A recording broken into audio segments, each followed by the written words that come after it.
دلته راغلي د اسلام آباد ته د پریس کلب مخ ته نن دومه ورځ ده. پر امن طریقې سره موږ دا ثابته کړه چې موږ قبایل موږ د شمالي وزیرستان تاجر برادري پاک خلک کی موږ پاک انشاءالله العزیز هغه غونډه اسلام آباد ثابته کړه.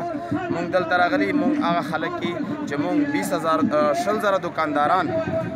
دکانداران هغه چې کومه تاجر برادري کا موږ د دوبۍ نه کاروبارونه کول، موږ د افغانستان نه د چمن سره د کندهار سره او د کوبل سره موږ کاروبارونه کول،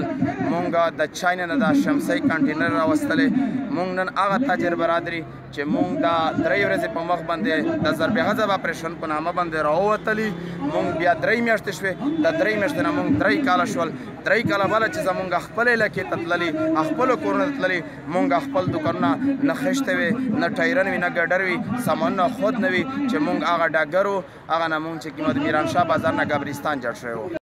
تحصیل سره تعلق لرم او کاروبار مې میرلی کوو او د نن چې راغلي دي د میرانشاه او د میرلی د داخل ټول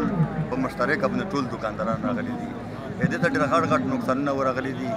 نن دغه په میرانشاه باندې یو 2-3 ورځې جلسونه وکړل، دنه پاس تر په میرلی باندې وکړل، دنه پاس 3 ورځې په بنو په پریس کلب باندې تیرې کړې، دنه بعد 15 ورځې مې د پېښور په پریس کلب باندې تیرې کړې، دنه پاس ته که اور د ټیم پر په دې خبره شمیش کړی شو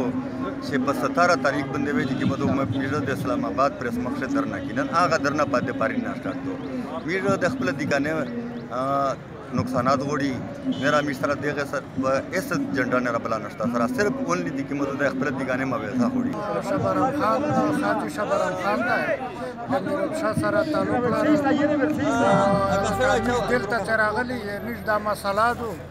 چې موږ دکانونه وران شوي دي، موږ لکه په وزیرستان شه احتجاجي نه کړي دي، په بانو هم کړي دي، پېښور شه هم کړي دي، خو موږ راخچار ویدلی نه ده. موږ لکه په ساده لیول باندې لکه ډېرې دروازې ټکولې دي، خو موږ لکه چاته حکومت نه جواتو وګړو نه جواتو اوس موږ مجبور شولي چې پېښور ته راغلو اسلام آباد ته. اوس خامخا د موږ دا خبره ده چې 100,000 دکانونه وران شوي دي، موږ بې کاروباره یو لکه میشته ونینه شوي دي، وزیرستان دي کندرون تجارتون غون پکیر